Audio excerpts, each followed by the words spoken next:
Hi everybody. Welcome to the fourth module on school counseling. The module speaks about the theoretical foundations and counseling approaches in terms of Piaget's theory of cognitive development. Piaget's theory of cognitive development has been developed by Jean Piaget and is commonly known as developmental stage theory. This theory focuses on the complete details of the cognitive development in children. It explains elaborately the intricacies in the development of human intelligence. Epistemology is about the study of nature and acquisition of knowledge. Piaget chose to call his approach as genetic epistemology in the sense that is focused on origins, otherwise called as genesis, and development. According to Piaget, early cognitive developmental processes are based upon actions and later proceed to change in mental operations. The theory emphasis was on the origin and the processes involved in developing the knowledge of human beings.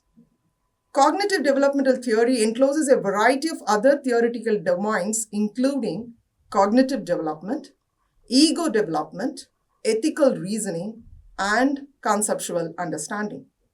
Despite their different dimensions, there are commonalities across domains like explaining behaviors, nature of change, and the specific characteristics of the higher stage outcomes. Similarities among these approaches are the stage theories of development, in which stage is expounded as a special, distinctive, and persistent cognitive system for information processing. Another similarity is the hierarchical stages characterized by abstract and flexible cognition. In this developmental perspective, the behavior is a result of the interplay among heredity, environment, and time.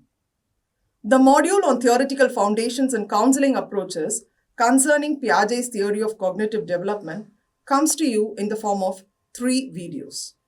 The first video is on the process of cognitive development, and the second one will be on the stages of Piaget's cognitive development. The third video will deal with the implications of Piaget's theory of cognitive development with that of the approaches towards school counseling. At the end of this first video, you will be able to understand the process of cognitive development as proposed by Piaget. Piaget's theory claims that every child is born with an innate physiological base which progresses to contribute to intellectual development. In other words, the innate biological qualities like making a variety of motor responses acts as a framework for the following thought process. In Piaget's view, the root of intelligence is in 2 biological tendencies. One is called as organization and the other is called adaptation. The organization is a tendency in human beings to integrate thoughts and experiences into a cognitive structure, and its fundamental base is in logic. This structure is termed by Piaget as schema, that is, a way of organizing knowledge. For example, an infant is originally capable of either looking at objects or grasping them. Gradually, integration of these 2 separate processes occurs, enabling an infant to look and grasp something at the same time. This integration process becomes the cognitive structure. Then comes adaptation. Adaptation is a coping tendency of a child that is innately present, which fosters the development of higher mental structuring. Development in each stage provides a foundation for the next stage, facilitating children to gradually adapt to increasing challenges in the environment. Also, adaptation happens through 2 complementary processes. One is called the assimilation and the other one is called the accommodation. In assimilation process, the child tries to modify or change new experiences to fit into schemas, and when new experiences cannot fit into the existing schema, accommodation occurs, which is otherwise called the restructuring or modification of what is known. This takes place to better fit the new experiences of the child. Most developmental processes involve some blend of assimilation and accommodation, which involves equilibration. Equilibration is a biological drive to obtain a balance between schema and environment. Cognitive equilibrium is an important factor in cognitive development apart from maturation, physical environment, and social interaction. This is an ongoing process that occurs more as a child moves from one stage to another. Equilibration forms a base for the cognitive development, as it is a process that crystallizes and converts mental representation. A state of disequilibrium occurs when a child faces discrepancy between the schema and the environment. This in turn motivates a child to achieve equilibrium. The equilibrium is disturbed by new demands from the environment and the individual's need to find more stimulation. There are two factors that were identified by Piaget as contributing to the stimulation of cognitive development. They are an external factor and an internal factor. An external factor is a demand from the environment, whereas an internal factor is the individual's need for new stimulation. The disturbance in cognitive balance leads to the application of the process of assimilation and accommodation and adaptation to a new environment, thereby forming cognitive structure.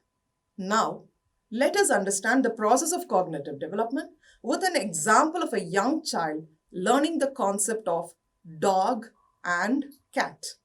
A child looks at a picture book with the mother beside him, and the mother identifies a picture as doggy.